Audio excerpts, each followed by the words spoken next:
Mesdames, Messieurs, bonjour et bienvenue à cette matinale de l'information sur votre chaîne internationale d'information en continu Canal 2 Info. Désormais, nous démarrons à 9h15 désormais pour 45 minutes de programme. Au sommaire de l'actualité ce matin, les attaques djihadistes du côté de Bamako, Mali, qui ont fait 22 morts selon l'espoir des sources officielles, des attentats revendiqués par deux groupes djihadistes. Nous parlerons de ces revendications au cours de cette matinale, tout comme nous parlerons aussi de ces attaques de Maïdougouré au Nigeria qui ont encore laissé 8 morts sur le carreau, des attaques, 3 attaques en une semaine, près de 50 morts. Le bilan n'est pas reluisant. Nous parlerons aussi de la Belgique qui est en état d'urgence maximum et qui malheureusement n'a pas permis, avec cette mobilisation des forces de sécurité, de retrouver Salah Abdeslam, qui n'a pas été retrouvé. Celui-là que l'on considère comme étant l'un des cerveaux des attaques du 13 novembre dernier du côté de Paris. Nous parlons aussi de ce train de vie de l'État au Cameroun réduit avec bien évidemment des bénéfices de près de 200 milliards de francs CFA. Ça sera avec Serge Bondje. Et nous terminerons cette matinale de l'information en évoquant bien évidemment ce scandale financier du côté du Vatican avec 5 personnes qui sont attendues dès demain devant la justice. Voilà pour le sommaire. Je vous retrouve dans une poignée de secondes pour les détails.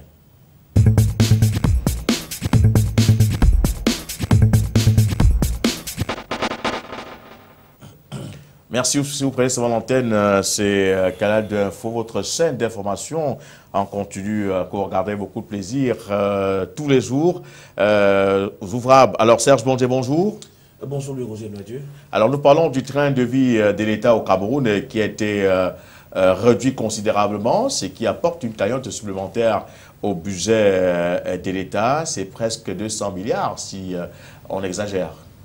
Ce qu'il faut retenir d'entrée de jeu, c'est que vendredi dernier, donc durant ce mois de novembre 2015 globalement, il faut dire que le budget de l'État du Cameroun pour l'exercice 2016 a été arrêté pour l'instant à 4 234 milliards de francs CFA. Un budget initial, lui, avant cet arrêté, portait 4 249 milliards. Comparativement à l'exercice 2015, lui qui est de 3 746 milliards de francs CFA. Un argent donc que l'État du Cameroun voudrait bien sûr retrouver à travers plusieurs initiatives et surtout les recettes de l'État qui iront dans plusieurs ordres. Mais est-ce ce budget réaliste pour l'État du Cameroun, donc pour l'exercice 2016, qui se chiffre à 4 234 milliards de francs CFA.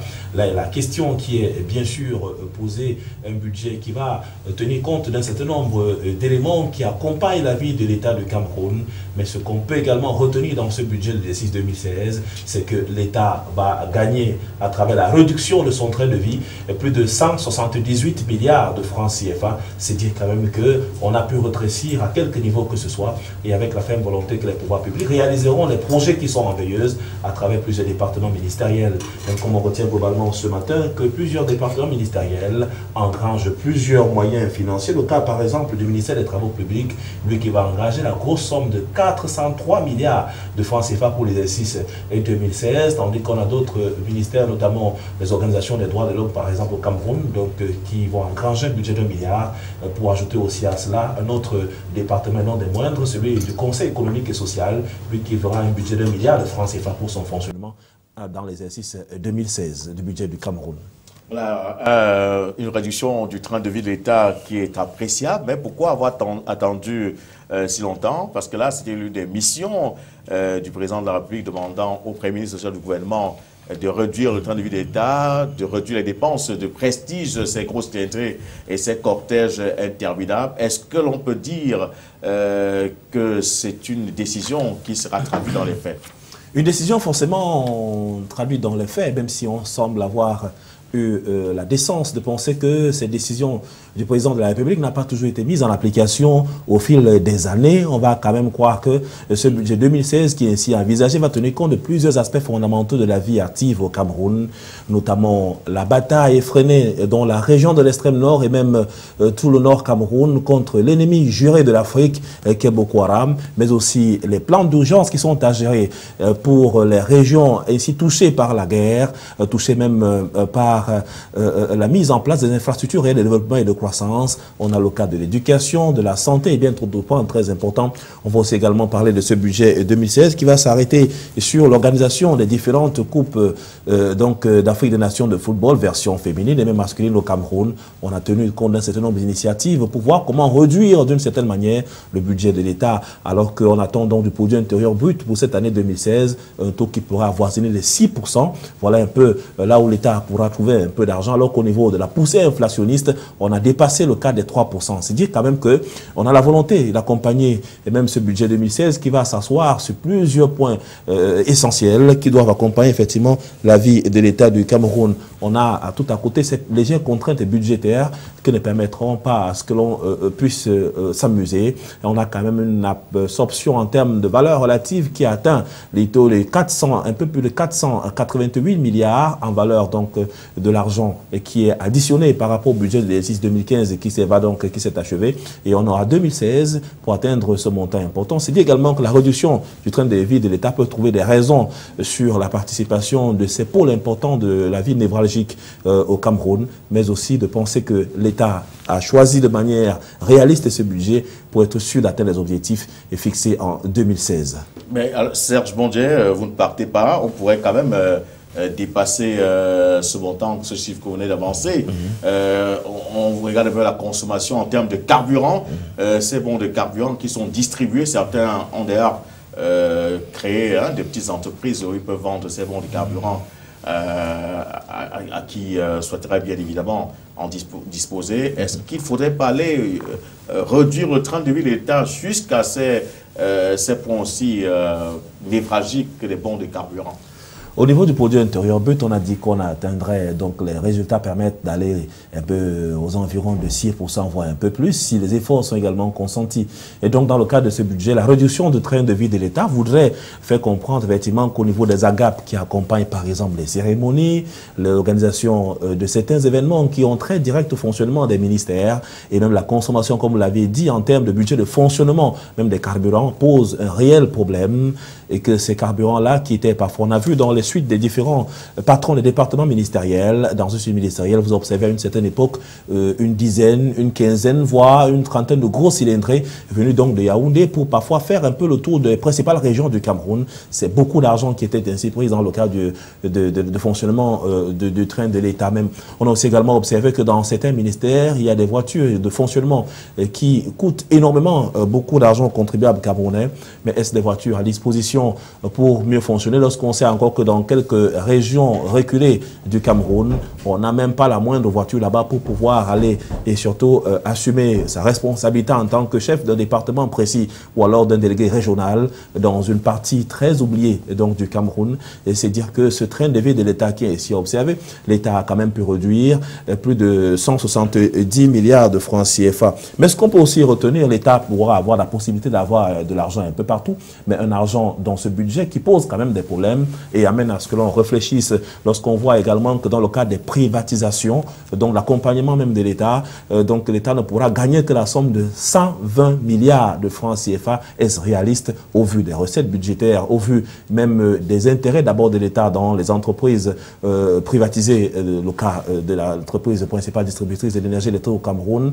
Est-ce que l'État n'engrange pas assez de moyens financiers dans ces entreprises? On prend encore également d'autres qui sont engagés dans le secteur de l'eau au Cameroun, pour ne parler que de ces différents secteurs-là. Donc, ça veut dire quand même que quelque part, l'État devait davantage mettre un accent particulier pour avoir un peu plus d'argent dans ses recettes et même dans ces recettes qui ont trait à la privatisation. La pression fiscale, forcément, on ne va pas rester sans l'évoquer. Une pression fiscale qui viendra encore également s'asseoir pour les 2013 parce qu'il faudra trouver cet argent et évidemment, l'État a mis tous les moyens nécessaires pour retrouver ces fonds si importants qui permettent également une certaine assise sur le plan financier et que l'État, comme on le dit si bien, bien, puisse atteindre les objectifs qui sont fixés, parce que le tout n'est pas l'horizon 2016 qui marque donc ce budget, mais aussi voir une projection qui pourrait nous amener à 2035 pour l'État du Cameroun. Et pour passer à 2035, il faudrait vraiment ajouter à cette enveloppe budgétaire cet argent détourné en termes de milliards de francs CFA par certains hauts commis de l'État, par certains ministres de la République. Alors, est-ce qu'il n'était pas opportun quand même pour montrer à quel point l'État a avancé dans ses luttes contre la corruption, contre le détournement des deniers publics, que l'on ajouta un petit peu de milliards sur ce budget pour dire que cet argent, c'est ce qui a été, n'est-ce pas, collecté. Peut-être dans les 3 milliards. Voilà, avec 4 millions et 5 milliards. Voilà, dans les 3 milliards, avec l'appui du tribunal criminel spécial. Donc cette juridiction spéciale a quand même pu engranger depuis quelque temps, depuis qu'elle a été mise en place, depuis 2012, au cahier des charges de l'État du Cameroun, cet argent. Est-ce que cet argent viendra de manière substantielle apporter de la plus-value véritable au fonctionnement de l'État du Cameroun? Parce que c'est un argent qu'on n'attendait pas tout de suite. Il est supposé être détourné. Donc lorsqu'on le récupère, on le verse dans les caisses de l'État. Mais est-ce qu'il faudrait prendre dans cet argent pour accompagner le fonctionnement de l'État du Cameroun? Ça, c'est à la disposition des pouvoirs publics et même des responsables en charge qui verraient bien dans cette action qui est menée par les juridictions compétentes camerounaises à travers le TCS, le rapatriement même de ces fonds-là. Donc, il faut chercher un peu partout pour trouver ce budget. Et non de chercher cela sur le dos des pauvres et des contribuables. On l'a vu puisque le budget, même le Premier ministre chef du gouvernement de la République, devant la représentation nationale, il est arrivé avec un budget qui avait été présenté par le ministre des Finances de 4 249 milliards de francs CFA. Donc après observation, après également une certaine vision sur ce budget qui se veut réaliste, on a pu le réduire à 4 234 milliards de francs CFA. Qu'on pense bien sûr retrouver. Et vous savez, un budget, c'est des prévisions, c'est en termes de recettes et en termes de dépenses. Donc on joue sur ces équilibres-là même pour pouvoir mieux harmoniser la vie de l'État dans l'année et surtout atteindre les objectifs. On l'a si bien dit parce que c'est de ça qu'il est question. De l'autre côté, tout au cours même de ces assises, on a fait une sorte d'étiquette sur les projets qui n'ont pas été réalisés au courant de l'exercice 2015 au Cameroun. D'ailleurs, on est en train d'achever cet exercice-là. Nous sommes au mois de novembre. Donc, beaucoup disent qu'on a avancé beaucoup de choses, mais on n'a pas atteint ces objectifs. Le cas, par exemple, de Kribi, là-bas, pour la desserte même en énergie et surtout favoriser le trafic entre la cité balnéaire et même la capitale économique du Cameroun. Il y a beaucoup de projets qui sont encore en veilleuse, pourtant qui étaient annoncés en 2016, sans oublier les autres routes dans la région du Nord Cameroun, à l'ouest, pour rejoindre même Yabassi dans le Cam. Il y a des projets qui sont en veilleuse, mais l'enveloppe budgétaire du ministère, dont les travaux publics la plus importante quand même, permet de croire et de penser qu'on pourra aller au bout de ces objectifs avec une somme globale de 403 milliards. Donc ce n'est pas rien, c'est à tenir en compte dans le cadre du déploiement de l'État du Cameroun par ces investissements. Merci Serge Bondier d'être passé ce matin, à condition bien évidemment que tous ces départements ministériels puissent gérer cet argent en véritables patriotes, ceux-là qui ont, n'est-ce pas, l'amour pour leur patrie et qui voudraient voir le Cameroun se développer comme tous ces pays et qu'ils visitent à chaque fois qu'ils en ont, n'est-ce pas, de loisir. Merci d'être passé. Merci. On reprécise que le budget du Cameroun pour cet exercice est de l'ordre de 4 200 milliards de francs CFA, un budget qui est légèrement en hausse, contrairement à l'exercice passé qui était de 3 746 milliards de francs CFA. Patrick Christian-Dor, bonjour. Bonjour Louis Loger, bonjour à Serge et bonjour à nos téléspectateurs. Alors, on va parler tout de suite des attaques perpétrées, bien évidemment, par des djihadistes du côté de l'hôtel Radisson Blu du Mali, avec pratiquement 22 morts sur le carreau. Un attentat de plus, peut-on le dire, mais qui fait déjà l'objet de plusieurs commentaires et des controverses et des revendications multiples.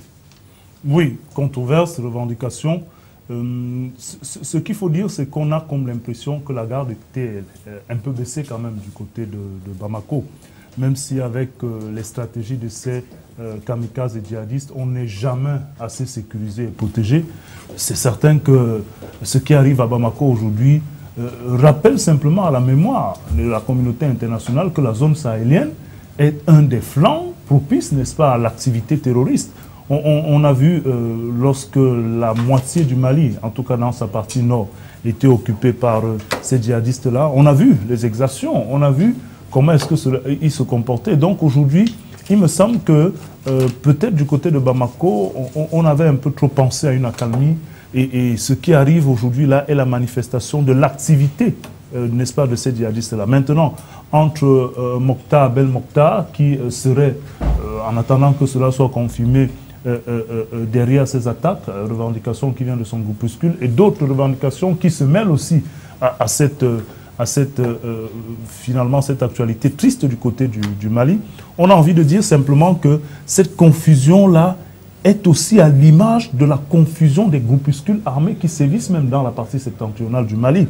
Et aujourd'hui, le Mali, qui est un véritable vaste territoire, avec des frontières que ce pays partage avec bien de pays en Afrique de l'Ouest, repose le problème de la sécurisation de l'espace du Mali. On avait cru que les interventions de la mission onusienne au Mali allaient pouvoir juguler ça, mais on n'a vraiment pas l'impression qu'on est sorti de l'auberge. Et cela repose déjà une autre question qui est en train de prendre de plus en plus de l'ampleur dans la communauté ouest-africaine. Cette question, c'est celle de la libre circulation qui est déjà remise ici en question parce qu'on se rend compte finalement que les méthodes d'infiltration de ces djihadistes-là sont à même d'ébranler tout l'aspect pacifique qu'on avait souvent vécu en Afrique de l'Ouest. Et aujourd'hui, on remet même en question la sécurité ou bien la loyauté d'un certain nombre de personnels. On parle du cas de ceux qui seraient employés dans l'hôtel Madison et peut-être même au niveau des services de sécurité du Mali. Donc, ça fait un peu trop de confusion et ça repose surtout l'épineuse question, qui soit d'actualité au Mali, à l'est du Nigeria, au Cameroun, en France et partout, de la capacité à juguler les djihadistes. Elie Smith, bonjour. Bonjour, Roger. Alors, ça me fait toujours plaisir de parler avec vous de ces djihadistes, ces spécialistes en attentats, ces poseurs de bombes et ces hommes et des femmes qui ont donc décidé d'imposer leur loi en égorgeant, en exécutant, en commettant, n'est-ce pas, des assassinats, des attaques suicides. Alors aujourd'hui, vendredi dernier, c'était un peu le cas de cet hôtel Radisson à Bamako, Radisson Blu, qui a été dans le théâtre des attentats perpétrés bien évidemment par des djihadistes. On parle des adeptes de Mokhtar El Mokhtar, comme vous connaissez très bien le Bogne, et les djihadistes de Al-Mourabitoun. Voilà. Et depuis quelques jours, depuis quelques heures, sur le Front de Libération de Bassida, qui était l'autre groupe djihadiste qui réclame également ces attentats. Il y a un peu trop de confusion autour de ce qui s'est passé à Bamako. C'est normal, ou alors chacun voudrait porter le chapeau de ce qui s'est passé pour ce qui est bien évidemment de ces djihadistes? Non, c'est tout à fait normal. Hein. C'est au concours d'avoir le trophée de celui qui a fait mal. Vous savez que le nouveau groupe là, de Front de Libération de la Massina, c'est un groupe Peul, dirigé par un certain croyant musulman pieux, comme il se présente. Il s'appelle Amadou Koufa. Donc, et lui, il dit ils ont fait ça avec Ansardine. Et Ansardine, je crois qu'il a souvent eu un certain leader qui s'appelle Iyad Agali, qui a été ministre au Mali à un certain moment. Et puis, bon, de l'autre côté, vous avez le formidable Bel Mokhtar, celui qui est donné mort à multiples reprises. Même les Français, même les Tchadiens l'avaient donné mort, mais il a un homme, un chat, il a 7 vies, il est toujours vivant. Mais lui, il dit aussi que, il a même déclaré ça dans un site web mauritanien, en disant que ils l'ont fait avec l'aide de Al-Qaïda au Maghreb islamique, son ancienne organisation qui s'est enfranchie. Mais je crois que l'essentiel aujourd'hui, pour les organisations djihadistes qui opèrent en Afrique, c'est avoir le soutien des financiers du Moyen-Orient. C'est là où on voit que la position que Poutine est sortie la dernière fois était très importante pour nous donner la liste des 40 pays qui financent l'instabilité internationale, soutenue par ceux qui sont les alliés de ceux qui sont contre le djihadisme. Par exemple, pourquoi la France va pleurer aujourd'hui? C'est tout à fait normal, on sympathise quand la France sait qu'elle soutient le Qatar. Tout le monde sait le rôle que le Qatar a joué pour le renversement de Kadhafi. Tout le monde sait le rôle que le Qatar joue pour financer différents groupes djihadistes au Moyen-Orient. Tout le monde sait le rôle que l'Arabie Saoudite est en train de jouer. L'Arabie Saoudite finance ce qu'on appelle la International Muslim League, la Ligue musulmane internationale. L'Arabie Saoudite est wahhabiste, fondamentaliste, pour faire la promotion de cet prosélytisme mondial. Et tous ces deux pays-là, le Qatar et l'Arabie Saoudite, sont soutenus par la France et par les États-Unis. J'ai vu même une caricature dernièrement, vous voyez, les États-Unis sont d'un côté, il y a Israël et puis il y a ces pays-là. Donc je crois qu'aujourd'hui, s'il y a ces revendications, c'est tout à fait normal. Ils veulent montrer à leurs parents qu'ils sont capables de fragiliser, de frapper un pays comme le Mali. Et frapper où? Frapper là où il y a ce qu'ils appellent, entre guillemets, les mécréants, les Français, les Américains et d'autres personnes. Et autre chose qui donne, c'est quand il dit, par exemple, je ne sais pas si je voudrais dire que c'est Al-Mourabitoun qui a réussi, parce que Al-Mourabitoun donne quand même deux personnes. Hein. Il donne le nom de ce qu'ils appellent le Al-Nasri, donc le combattant indigène. Donc ça veut dire que ça a été fait par les autochtones. Ils disent qu'il y avait 5 personnes et 3 sont partis sains et saufs. Donc je trouve que le Mali c'est déjà un pays fragile.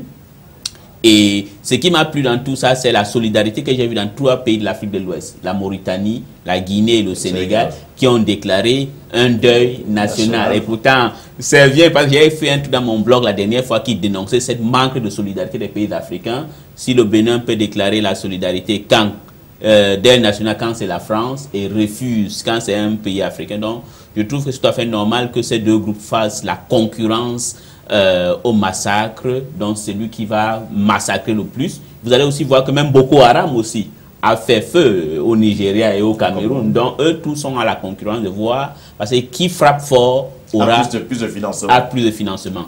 Alors, Patrick Issam, d'abord, chacun donne avance un chiffre pour ce qui est bien évidemment de ces adeptes qui étaient là. Elise parlait de 5 pour nos amis de Al-Mourabitoun. Certains parlent de 3 assaillants.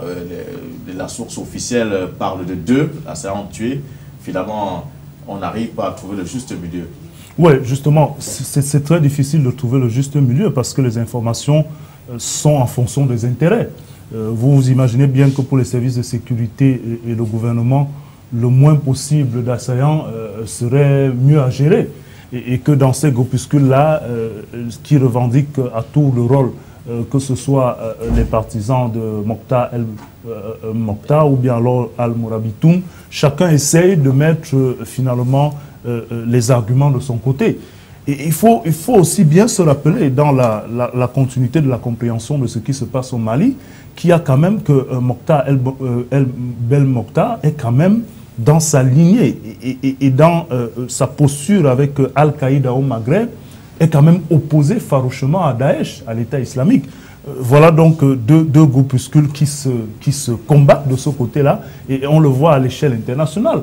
Ce que représente Daesh, n'est-ce pas, avec l'appui et le soutien finalement de l'Arabie Saoudite et du Qatar, et de l'autre côté ce que représente Al-Qaïda. Voilà 2 fractions djihadistes qui se combattent. Donc ce combat-là qu'il y a de ce côté-là se reporte aussi sur le territoire malien avec ce vaste espace, n'est-ce pas, dans la partie sahélienne, qui fait en sorte qu'aujourd'hui, toutes les revendications que vous citez là, à la fois la densité, à la fois la présence ou alors la capacité d'être effectivement les commanditaires, cela relève justement de ce combat qui tient à positionner, hein, que ce soit Al-Qaïda, que ce soit Daesh, dans la zone sahélienne, mais qui tient aussi à l'affirmation de ces groupes-là, parce que beaucoup d'argent circule, et lui le disait encore, il faut des financements, mais surtout, cela participe à montrer aussi que derrière ces machines à tuer, qui agissent, que ce soit dans le Sahel ou bien au nord-est, dans la partie partagée entre le Cameroun, le Nigeria et le Niger, que toutes ces fractions-là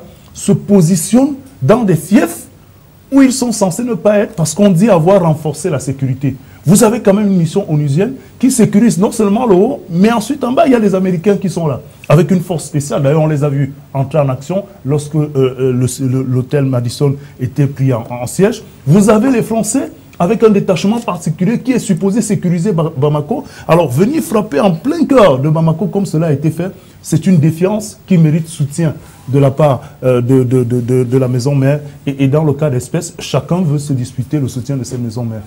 Elise Mité, il y a quand même quelque chose d'assez impressionnant, remarquable. Le discours de Macky Sall qui est arrivé en soutien à son homologue Ibrahim Boubacar Keïta, le président malien, pour cette pour évoquer cette question d'éducation, d'occupation de la jeunesse, de formation de la jeunesse. Est-ce que c'est aujourd'hui où l'Afrique est secouée par ces attentats suicides-là que ces chefs d'État pensent aujourd'hui qu'ils ont péché en oubliant, en omettant, n'est-ce pas, de former de la jeunesse, en omettant de trouver de l'emploi à ces jeunes qui sont de plus en plus nombreux et qui sont désœuvrés? Donc vous savez, les chefs d'État africains sont un groupe de gens très irresponsables. Ça parle n'importe comment. Nous avons toujours eu ce problème. D'abord au Sénégal, parlons de Macky Sall. Est-ce qu'il a regardé les problèmes de ce genre-là? J'ai oublié, ils ont un thème approprié, je ne veux pas en abuser. Il y a un thème approprié que ces enfants qui vont dans les petites écoles coraniques, qui commandent dans les rues de Dakar et partout. Lui, je crois qu'il est mouride, si je ne me trompe pas. Bon, c'est une branche de l'islam indigène, donc africaine. Est-ce qu'il s'est pensé à ça? Donc, le problème des chefs d'État africains est qu'ils négligent des choses qu'il faut faire. C'est quand ils découvrent que ça commence à les toucher, qu'ils découvrent que c'est important d'occuper les jeunes. Et c'est un problème que si Macky Sall le parle, ça ne va pas seulement concerner Macky Sall. Même chez nous, bien évidemment, on a un vaste groupe de gens qui ne travaillent pas la jeunesse. Donc c'est une bombe à retardement pour tous nos pays. J'ai suivi ici, vous parlez du budget du Cameroun, on parle beaucoup de tout, ça me fait beaucoup rire.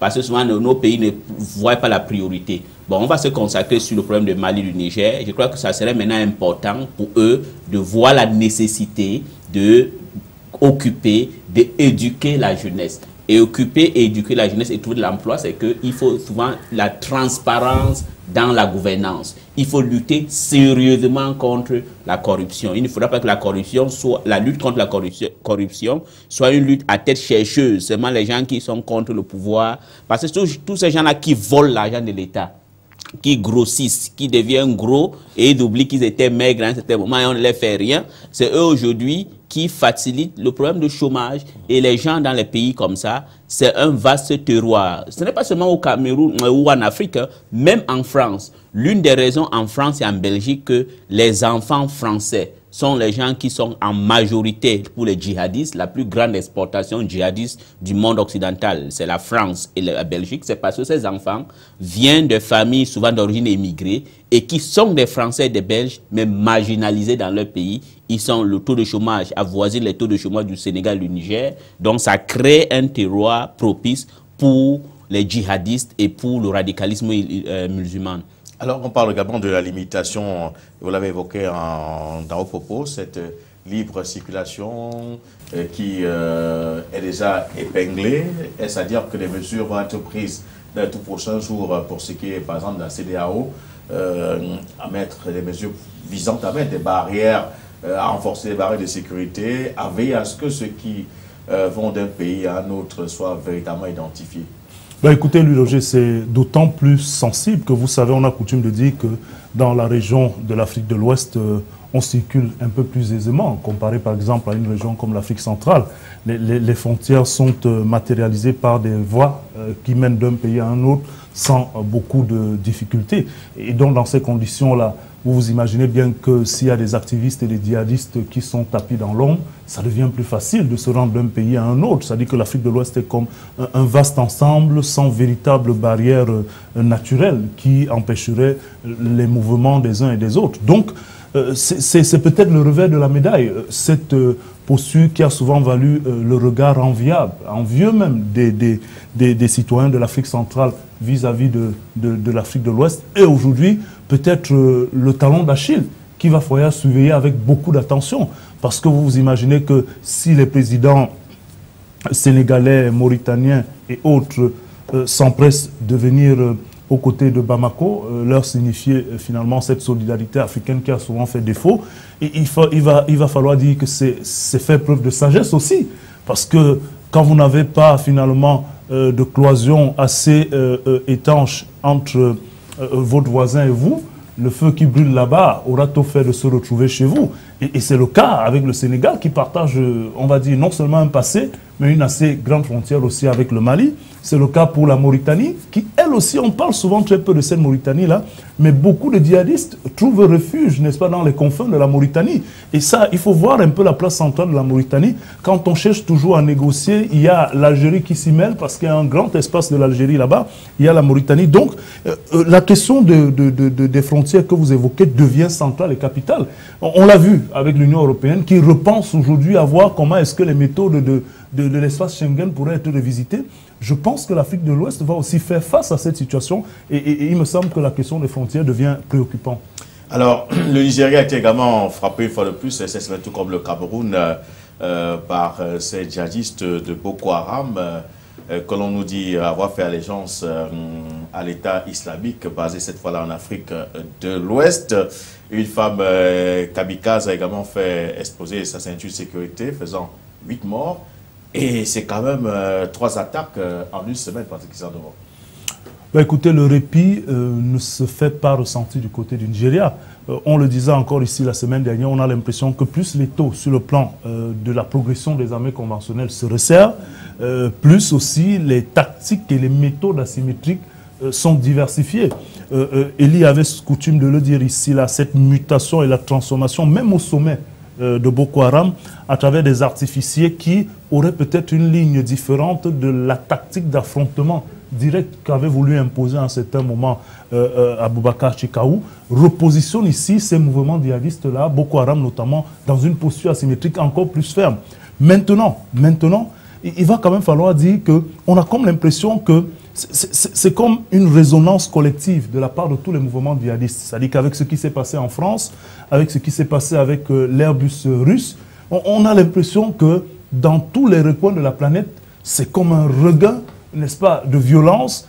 C'est encore un avion qui a été détourné en partance du Canada. On a l'impression finalement que la planète est en train de vivre des étincelles ou alors, on va dire, des secousses finalement d'une éruption qui se veut être le terrorisme et que finalement les attentats de Paris sont en train de déclencher des secousses dans tous les coins de la planète et on a bien peur de savoir jusqu'où ces secousses-là vont aller. Alors, il y a eu des frappes au Nigeria, Ali Smith, des attentats de Boko Haram au Nigeria, au Cameroun, ce week-end, mais pas de solidarité à l'africaine, comme vous avez fait tout à l'heure sur ce plateau. Oui, j'ai toujours dit, vous savez, les Africains, c'est les gens, il n'y a pas de solidarité en Afrique, peut-être dans les pauvres, parce que les Africains, c'est une illusion, hein, ce truc-là que les Africains sont solidaires, c'est faux.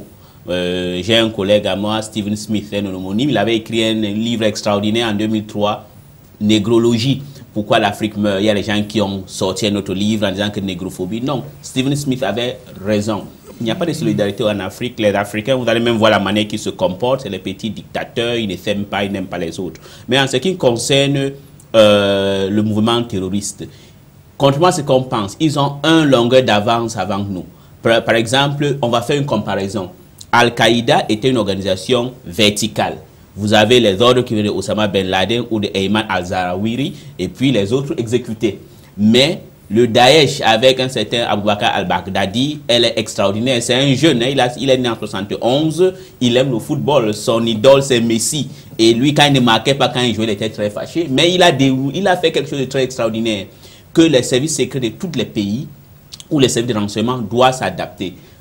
Le Daesh ou État islamique, financé par l'Arabie Saoudite et le Qatar, et les autres aidés par la Turquie, est extraordinaire, c'est autonome. Regardez par exemple en France, les opérations qui ont eu lieu en France, ce sont des opérations autonomes. Ça veut dire que eux, ils ont employé un peu les méthodes des chiites, parce que le chiisme, c'est l'art de se déguiser. Les chiites ont une ordre qu'on appelle le taqiya. Ça veut dire se déguiser dans un monde majoritaire sunnite. Mais eux, ils ne sont pas chiites, mais ils sont sunnites, mais ils utilisent cette méthode de déguisement. Un gars de Daesh a la facilité d'agir avant de rendre compte. Voilà même la raison pour laquelle souvent, par exemple le cas du Mali, il y a les revendications multiples. Parce que peut-être Belmokhtar et son Al-Mourabitoum ont agi peut-être avec l'aide de l'AQMI. Peut-être ils ne savaient pas que déjà les autres sont aussi en activité. Voilà ce que tous les services de renseignement de pays concernés doivent s'adapter. Vous venez par exemple au cas du Cameroun et du Nigeria. C'est sûr, moi je suis contre la fermeture de frontières. Je suis pour, je partage une fois de plus de M. Bouhari de la circulation. Parce que quand les gens circulent, on va savoir les choses vite. C'est sûr, ça, les dégâts collatéraux que ça va causer. Par exemple, depuis que Boko Haram a 2 individus, un est camerounais, Mahamad Nour est camerounais, ils ont apporté les nouvelles méthodes de la guerre purement asymétrique que l'ancien ministre des Affaires étrangères israélien Dorego l'avait dit. Une guerre asymétrique est très difficile à vaincre. Donc quand ils sont poussés dans leur dernier retranchement, ils sortent cette dernière arme qui est facile à démoraliser le moral des concitoyens. Voilà pourquoi c'est facile de le dire, mais il ne faudra pas qu'on cède. On doit mener la vie comme il faut. L'Afrique de l'Ouest doit être toujours une ville, une région qu'on circule facilement. Parce que si on commence à fermer, ça veut dire que c'est la victoire. Donc depuis qu'on a M. Khaled Barnaoui et Mahamad Nour à la tête de Boko Haram, la stratégie, vous voyez, a changé. C'est la même chose avec Daesh. Donc nous devions nous adapter avec ça et développer de nouvelles attitudes pour les combattre. Et c'est pour ça que les policiers belges n'ont pas réussi, après l'état d'urgence décrété, à attraper Salah Abdel Slam, qui est toujours introuvable, considéré comme l'un des cerveaux des attentats de Paris. Et cela prouve également que la police n'arrive pas toujours, malgré toutes ces méthodes sophistiquées, malgré tout cet arsenal technologique, à apprécier les pistes empruntées bien évidemment par ces djihadistes. Donc ça dit qu'il faut revoir les méthodes de renseignement. Il faut revoir, il faut donner un exemple. Il y a parce qu'ils ont utilisé toutes les méthodes. En Sicile, il y avait un mafieux, j'ai oublié son nom, pendant 20 ans il était en cavale. Il n'utilisait jamais le téléphone, mais il utilisait seulement la lettre. C'est quand on avait arrêté quelqu'un de ses courriers par inadvertance qu'on a su qu'il vivait. Donc je pense que les services de renseignement, oui, la technologie est bonne. Donc ce n'est pas aussi quand les gens étaient contents de voir venir les GIs ici en disant que c'est le salut. Il faut savoir que vous pouvez avoir tout le monde, mais les vieilles bonnes méthodes des hommes restent toujours importantes. Donc je pense qu'ils doivent s'adapter et ne pas toujours se figer sur uniquement la technologie. La France qui voudrait également s'adapter et surtout renforcer ses positions. François Hollande doit faire un tour ce week-end, ça sera pendant cette semaine, une semaine très chargée. D'abord, il va rencontrer David Cameron ce jour. Demain, c'est Washington avec Barack Obama. Moscou, c'est dans quelques jours. Jeudi et après vendredi, certainement, avec mercredi avec Angela Merkel. Alors, c'est toute une semaine assez chargée pour Hollande, qui souhaite quand même avoir ce qu'il appelle une coalition unique pour vaincre l'organisation État islamique. Ben écoutez, François Hollande se comporte véritablement en chef de guerre. Ce mini-tour du monde qu'il entreprend comme ça consiste à fédérer les efforts des uns et des autres.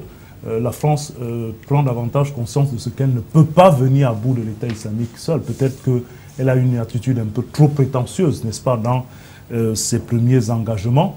Et ici, il est question pour la France de se rassurer qu'elle ne s'engouffre pas dans un combat dont elle n'a peut-être pas la capacité, mais qui peut s'avérer être dur et beaucoup plus coriace, n'est-ce pas, que la France ne l'aurait imaginé. Et puis finalement, il faut quand même savoir que dans ce qui arrive aujourd'hui à la France, Hollande peut bien s'en servir dans une posture de chef de guerre pour faire remonter un peu les sondages autour de sa personne, qui était déjà mise à mal avant finalement ces incidents-là. Et donc on va dire que pour François Hollande, à quelque chose, malheur est bon. Maintenant, quelle est la réponse qu'il va avoir de ces différents protagonistes? C'est surtout l'engagement à coût financier, en apport matériel, structurel et aussi humain. Parce que dans cette guerre contre l'État islamique, il faut bien que la France compte sur ces pays que François Hollande est en train de visiter. Mais je tiens quand même à rappeler ici que le ton a déjà été donné de la part de la Russie. On a vu le ministre des Affaires étrangères, Sergei Lavrov, qui l'a répété. La Russie est prête à collaborer avec la France et les autres pays de la coalition, mais à condition que la souveraineté de la Syrie soit respectée. Et donc forcément que la question Bachar al-Assad ne soit pas la condition, comme cela a été le cas avant. Et vous allez bien vous rendre compte que ce soit du côté de la France ou d'un certain nombre de pays comme les États-Unis et autres, on a quand même commencé à mettre un peu d'eau dans le vin. Et finalement, avec d'ailleurs les victoires que l'armée syrienne est en train de gagner sur le terrain, cela prouve que finalement, on peut compter sur Bachar al-Assad pour repousser dans leur dernier retranchement les activistes de l'État islamique. Alors, Hollande pourra-t-il regrouper et avoir l'avis favorable de tous ces chefs d'État pour mener cette guerre contre l'État islamique? Il est vrai que vous avez commencé à relever certains points qui ne pourraient pas permettre à ce qu'il y ait une unanimité, puisque de la main gauche, on finance les terroristes, de la main droite, on les réprime. Ça sera un peu difficile. Ça serait un peu difficile. Et puis même en France, François Hollande a un problème au sein du Parti socialiste. Il y a deux camps. Par exemple, son ministre des Affaires étrangères, Laurent Fabius, a un autre son de cloche. Pour lui, la presse Syrie ou la Syrie ne peut pas se faire avec Bachar al-Assad. Maintenant qu'il va à Washington, d'abord, si Bachar al-Assad vit toujours aujourd'hui comme chef d'État en Syrie, c'est tout simplement parce que l'engagement américain et britannique a été au minimum. Parce que les Britanniques et les Américains en particulier pensent que Bachar al-Assad n'est plus celui à faire le jeu. Mais ça serait difficile parce que si en France, il y a déjà des divisions au sein de l'exécutif, le ministre des Affaires étrangères est farouchement contre Bachar al-Assad, le président et d'autres membres de ton parti un peu. C'est déjà aux États-Unis, c'est pire. Aux États-Unis, vous avez une division entre la Maison-Blanche, le Pentagone et le département d'État. La Maison-Blanche et le département d'État sont un peu réticents à engager les États-Unis dans une guerre. Parce qu'on a vu que tous les frappes qu'on a fait est bon, mais pour venir à bout de l'État islamique, il faut les gens sur le terrain. Et maintenant, qui ont fait? À un moment, les Américains soutenaient ce qu'on appelle les rebelles modérés, qu'on appelle l'armée syrienne libre. Et on vient de démontrer que tous ces gens de soi-disant armée syrienne libre, d'abord, c'est des combattants caviar, ils aiment habiter à Londres et à Paris, ils n'ont pas cette capacité de lutter sur le terrain. Et deuxièmement, tous les armes qu'on les a données, on les a trouvées entre les mains de Al-Nusra ou de l'État islamique. Donc, là, ça joue un peu ce que Poutine a toujours dit, il n'y a pas de bons rebelles, où il n'y a pas de musulmans modérés, qu'un rebelle, c'est un rebelle, on doit les traiter ainsi. Donc, ce ne serait pas difficile. Qu'est-ce que Washington va donner à la Russie et qu'est-ce que la Russie va donner à Washington? Parce qu'il faut savoir qu'au-delà de cette guerre, il y a d'autres différences que Washington a avec Moscou, que ça doit être réglé. C'est bien beau, Sergei Lavrov parle, et Sergei Lavrov a un avantage uniquement simplement parce que les États-Unis et la Grande-Bretagne n'ont plus envie de faire une guerre. L'autre option, ça serait peut-être avec un accord défendant, soutenir Bachar al-Assad, ou peut-être, je pense que c'est ça que les Washingtoniens veulent, soutenir les groupes comme les groupes pro-Kurdes. Et ça, c'est dangereux parce que si on les arme, ça veut dire qu'on résout un problème et on en crée un autre. Et c'est un problème qui ne sera pas résolu parce qu'il faut bien évidemment, Patrick Christian, qu'on puisse vendre les armes et on ne va pas quand même fabriquer des munitions et ne pas les utiliser. Donc il y aura toujours ces petits foyers de tension qui alimentent ce marché assez juteux. Des armes, et d'aucuns disent, hein, beaucoup d'analystes pensent d'ailleurs même que c'est l'industrie de l'armement qui déclenche finalement toutes ces oppositions-là. Vous vous imaginez bien que cette situation en Syrie avec l'État islamique qui prend de l'ampleur fait vivre l'industrie de l'armement, autant du côté des djihadistes que du côté des armées conventionnelles. Sinon, on allait avoir toute cette machine à tuer, toutes ces machines à tuer, ces instruments de guerre qui vont se gripper dans les usines. Donc, il faut bien que le business tourne aussi de ce côté-là. Et vous savez, le fort lobbying qu'il y a sur l'industrie de l'armement aux États-Unis qui fait et défait les campagnes ou alors les mandats des présidents de ce côté-là. Mais je voudrais revenir sur cette question des Kurdes. Et c'est un gros danger, lui, Roger. Parce que si finalement l'option est prise pour aider, armer les Kurdes, pour combattre les djihadistes, on est en train de vouloir ébranler la Turquie, on est en train de vouloir remettre en question l'équilibre de l'Irak, déjà très fragile, et je vous assure que ce sera notre gros problème qu'on aura créé après avoir, si on l'aura résolu celui de l'État islamique. Merci, monsieur, d'être venu donc, ce matin pour cette édition spéciale. Voilà, c'est donc terminé pour ce matin. Nos programmes se poursuivent. Ne quittez pas.